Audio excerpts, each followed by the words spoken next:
네, 우리 박재영 차장님께 꼭 필요한 것 같습니다. 스마트 브레인 큐로 뇌 좀 한번 영향 좀 많이 주셔서 정신 좀 차리실 수 있으면 좋겠습니다. 네. 자, 그런다고 뭐 저보다 오래 살 수 있는 건 아니에요.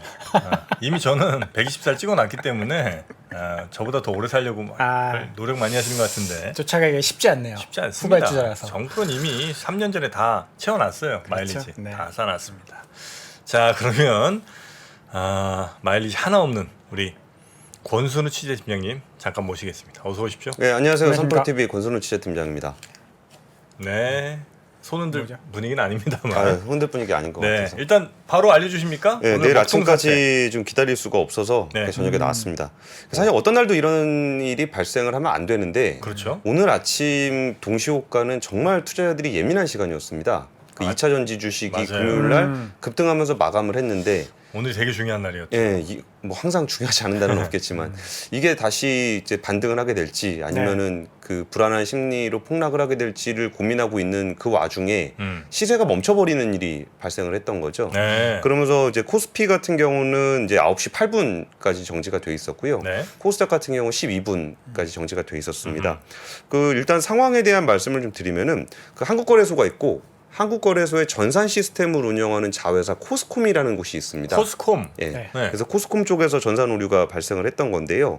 여기서 좀 문제가 됐던 시스템을 좀 구분해서 말씀을 드리면은 일단 우리가 주문을 넣는 증권사에서 주문을 넣게 되면은 그 주문 정보가 거래소에 가서 여러 가지 주문 정보가 모여서 여기서 체결이 됩니다. 네. 이게 주문 및 체결 시스템이고요. 이번에 문제가 됐던 시스템은 가격이 체결이 되게 되면은 새로운 가격이 만들어지잖아요. 그렇겠죠. 그럼 그 가격이 만들어지면 이걸 다시 증권사로 쭉 뿌려줘야 됩니다.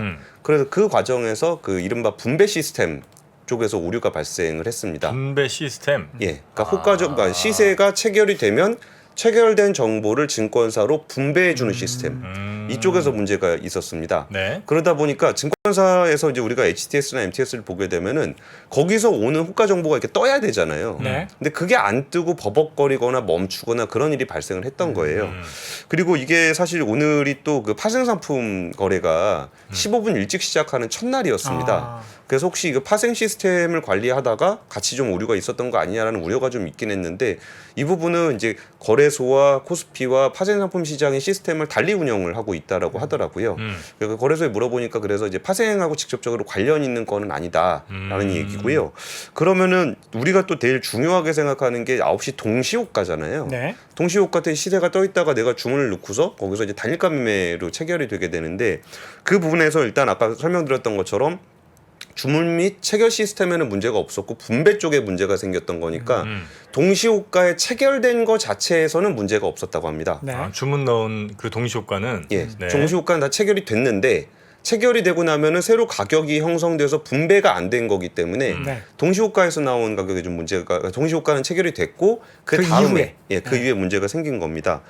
그리고서 이렇게 되게 되면은 이제 어떤 상황이 생길 수 있을까에 대해서 이제 다양한 시나리오들에 대한 이야기들을 전문가들하고 나눠봤는데 일단 가격, 그러니까 우리가 주문을 넣을 때 지정가 주문이 있고 시장가 주문이 있잖아요. 네. 그러면 이제 지정가 주문 같은 경우는 내가 이제 가격을 정해서 이렇게 주문을 넣게 되니까 그게 아닌 가격으로 체결이 되진 않습니다. 네. 근데 여기서 내가 착오로 지정을 할 수는 있겠죠. 그렇죠. 그러니까 호가를 보고서 이 호가면 내가 이 정도에다가 지정을 해야 되겠다라고 했던 그 지정가 주문이 좀 잘못 나갔을 가능성이 하나 있고 또 하나는 시장가 주문인데 네. 시장가 주문은 내가 이제 가격을 지정하지 않고 그냥 주문을 내서 시장에서 그냥 바로 체결을 시켜버리잖아요. 그러니까 가장 최우선 호가로. 네. 예. 그 시장가 주문은 시장가 매수 주문은 그 상한가로 들어갑니다. 상한가? 네, 상한가로 주문을 넣는 거예요. 30% 올라간 시장가 주문이? 그렇죠. 그래요? 맞아요. 네. 그 체결되는 가격에 해놓은 거 아니고? 아니죠. 그러니까 시장가 매수는 상한가에 주문이 들어가고 시장가 매도는 하한가에 주문이 들어갑니다. 그래서 그 주수도 상한가에 맞춰서 계산이 돼요. 그래요? 그렇죠. 근데 주문은 그렇게 나가는데 체결되는 체결은 가격은 체결은 밑에서. 바로 있는 호가부터 체결이 되죠. 그럼 예를 들어 제가 100주를 시장가 넣어요. 네. 그 지금 현재 15,100원에서 막 왔다 갔다 하고 있어. 네. 그리고 이제 상한가는 예를 들어 뭐 한 2만 원이에요. 네. 그러면 제가 100주를 시장가로 내면 일단 100주는 상한가에 주수는 들어가고 그렇죠. 그다음에 거래는 15,100원이냐 200원이냐에서 계속 이제 그렇죠. 그 호가부터 차근차근 체결이 되는 거예요. 15,100원부터 차근차긴 체결이 되는 거죠. 아 그래요? 네, 매도 호가가 있는 것부터 네. 잡아먹으면서 이렇게 올라가면서 체결이 됩니다. 네. 주수별로.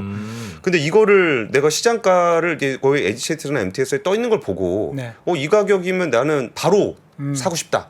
그래가지고 시장가 주문을 넣었는데 이 호가가 아닐 수가 있죠. 보이는 호가가 아니고 실제 체결되는 거 뭐 더 높을 수도 있고 뭐 낮을 수도 있었다는 얘기죠. 예, 근데 뭐 낮은 거 가지고 민원을 하는 사람은 별로 그렇죠. 없을 테니까 네. 대부분 이제 위로 체결이 된 경우가 있을 수 있습니다. 그래서 이런 부분에 대해서 약간 좀 손해를 보는 분이 발생할 수도 있었겠다라는 얘기들을 좀 나눴었고요. 네. 근데 이게 사실 그 보상을 받기가 쉽진 않아 보입니다. 그러니까 일반적으로 증권사 HTS에서 오류가 발생을 하게 되면은 내가 본인이 거래를 하려고 했다라는 것을 입증을 해줘야 됩니다. 아 내가 매수나 매도 버튼을 눌렀다는 거를 네. 근데 들어갈 수가 없으니까 매수 매도 주문을 못 넣죠. 그러면 기록에 안 남기 때문에 그때는 바로 그 증권사별로 비상 주문 전화가 있습니다. 그럼 비상 주문 전화를 해서 내가 이 정도 가격에 이 정도 물량에 그 이런 거래 방식으로 주문을 넣습니다라고 해서 기록에 남겨놔야 되는데 이 전산 오류가 이제 HTS에서만 오류가 생길 수가 있고 아니면 증권사 자체에서 오류가 생길 수 있잖아요. 그럼 나는 내가 이 시간에 주문을 넣었음에도 불구하고 증권사가 자체 오류로 인해서 이걸 체결하지 못하는 경우가 있습니다. 네. 그런 경우에는 내가 여기 전화해서 이 정도 주문을 넣었다라는 것이 나오잖아요. 그러면 그 거래하고 이게 장애가 복구가 돼서 실제로 가격이 체결된 가격의 그 차액만큼을 보상을 받을 수가 있습니다. 네. 근데 이 부분에서 이번 케이스 같은 경우는 내가 그 시간에 시장가 주문을 넣을 때 호가창에 그게 떠 있었는지 안 떠 있었는지를 어떻게 입증할 수 있냐 라는 부분들이 좀 어렵기 때문에 그러네요. 이번 건을 보상을 받기는 좀 쉽지 않아 보입니다. 그렇네.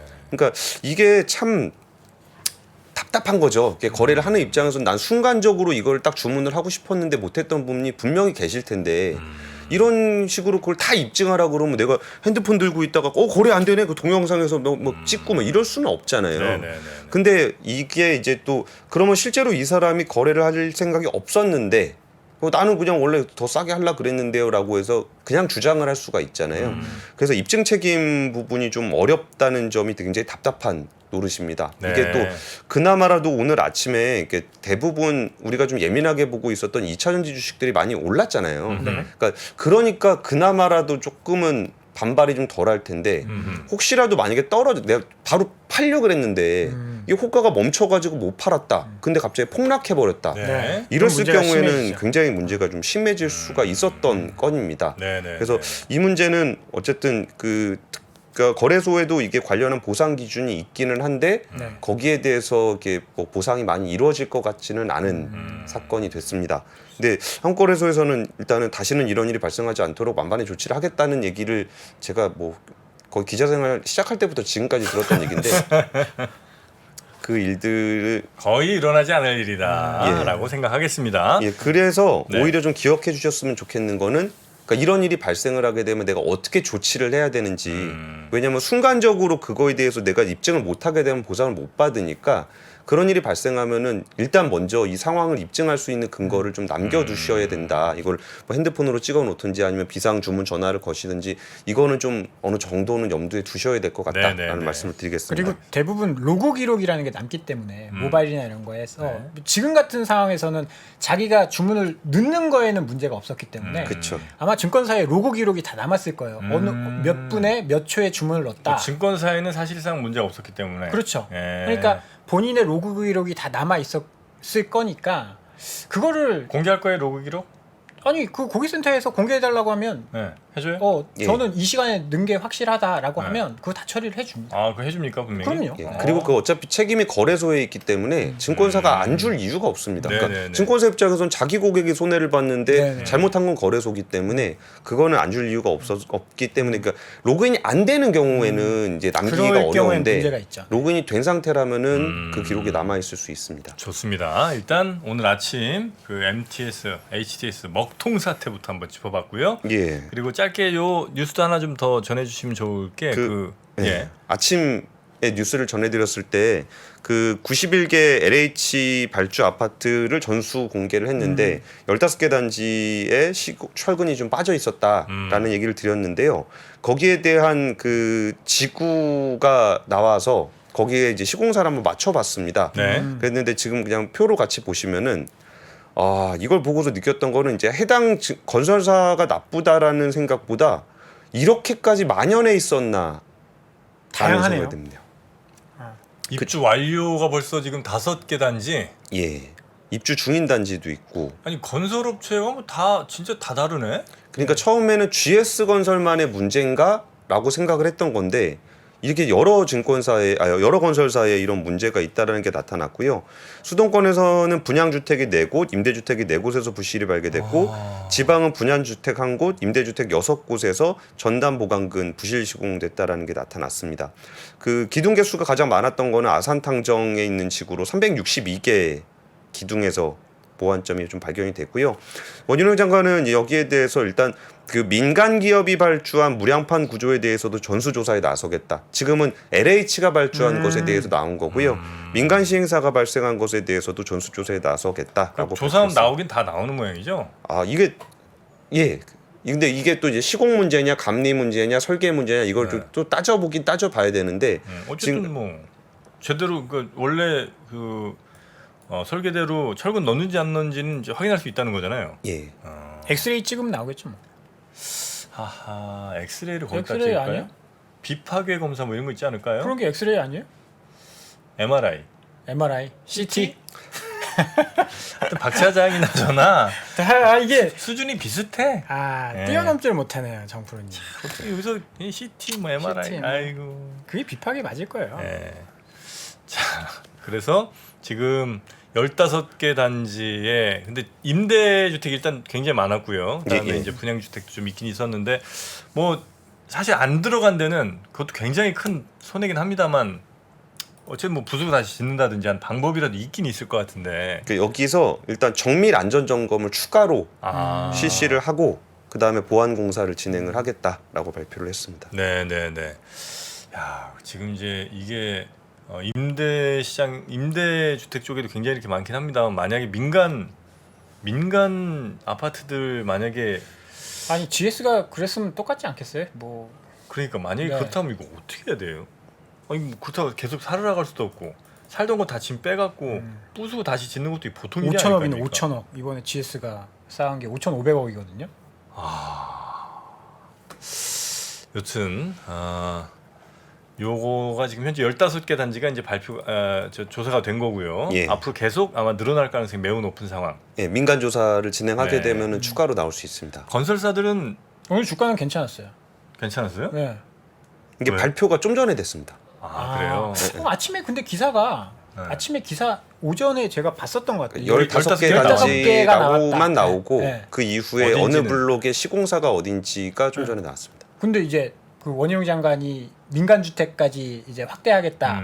윤 대통령이 이거 뭐 예. 다 지시가 오전에 나왔기 때문에 떨어질 줄 알았는데 오늘 주가는 오르더라고요.